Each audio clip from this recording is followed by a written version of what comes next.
बिस्मिल्लाहिर्रहमानिर्रहीम। एक नबी गुज़रे हैं हज़रत दानियाल अलैहिस्सलाम। उनके दौर में एक बड़ा ज़ालिम बादशाह था बख्त नसर। उसने बड़ी कत्ल व गारत की, बड़ा कुछ किया। अच्छा, उसने एक ख्वाब देखा और ख्वाब देखने के बाद उसने उस वक़्त ऐलान करवा दिए कि जितने भी उस वक़्त के राहिब दे यानी पढ़े लिखे जो भी उलमा थे, जो भी, उनको बुलाकर कहने लगा कि जो ख्वाब की तबीर बताने वाले काहिनी लोग, उनको भी बुलाया और बुलाकर कहा कि मुझे बताओ मैंने ख्वाब क्या देखी है, और जिसने मुझे ख्वाब सही बता दी उसको मैं इनामों कराम से नवाजूंगा, और अगर जिसने मुझे ख्वाब सही ना बताई मैं उसका सर उतार दूंगा। और ख्वाब भी बतानी है, फिर ख्वाब की तबीर भी उसने बतानी है। अब कौन जाने इस चीज़ को, ये क्या ख्वाब देखी और क्या देखा, उन्होंने क्या किया। अब हुआ क्या, अब हुआ इस तरह कि हर बंदा ही उसमें परेशान है, क्या करें। फिर पता चला हजरत दानियाल अलैहिस्सलाम, आपने फरमाया कि चलो मुझे ले चलो उस बादशाह के पास।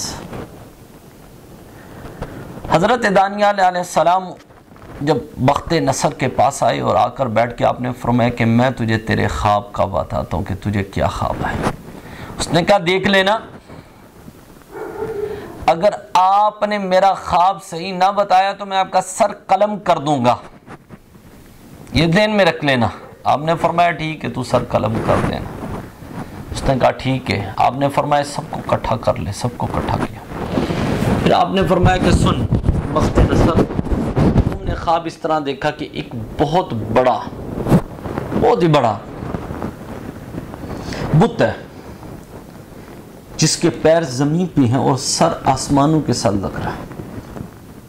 ऊपर वाला हिस्सा उसका सोने का है और दरमियान वाला हिस्सा उसका चांदी का है, और नीचे वाला जो हिस्सा है उसका वो पत्थर का है।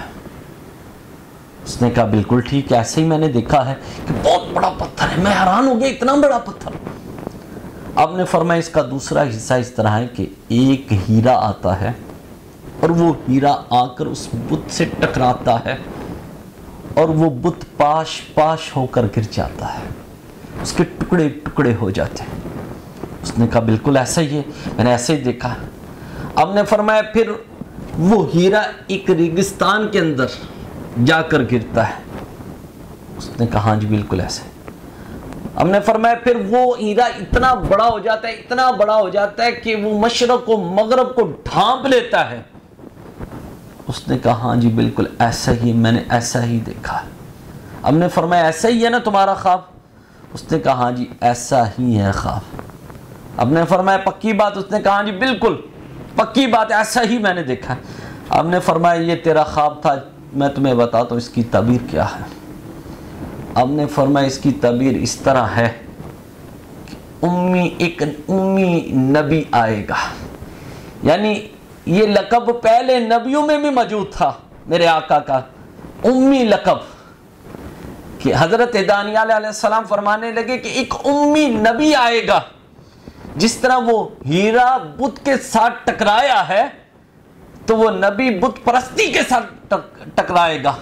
एक वक्त आएगा कि बुत परस्ती आम होगी, हर तरफ कुफर छा जाएगा, बुत परस्ती होनी शुरू आ जाएगी। फिर वो उम्मी नबी आएगा, फिर वो उम्मी नबी उस बुत परस्ती से टकराएगा और बुत परस्ती को पाश पाश कर दिया जाएगा।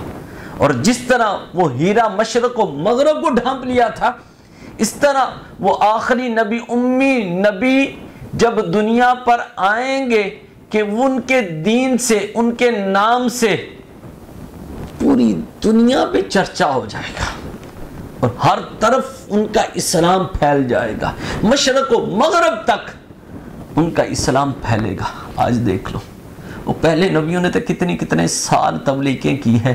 किसी ने 950 साल, किसी ने 1200 साल, किसी ने 800 साल, किसी ने 700 साल, कितने, लेकिन कितनी उम्मत है। किसी के पास कितने 80 हैं, किसी के पास मेरे आका की सबसे कम उम्र उम्र आपकी 63 साल, जो तबलीग है 23 साल। अल्लाह अकबर, वो 23 साल के अंदर आपका दीन मशरक व मगरब तक फैला है पूरी दुनिया पे।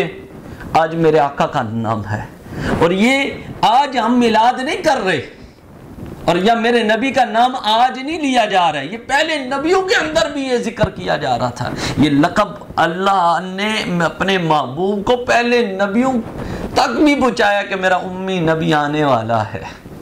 यानी हज़रत दानियाल अलैहिस्सलाम आपने फरमाने लगे वो हीरा उम्मी नबी होंगे, यानी आखिर ज़मान नबी हज़रत मोहम्मद मुस्तफ़ा सल्लल्लाहु अलैहि वसल्लम, कि जिनका दीन पूरी दुनिया पर छा जाएगा। अल्हम्दुलिल्लाह।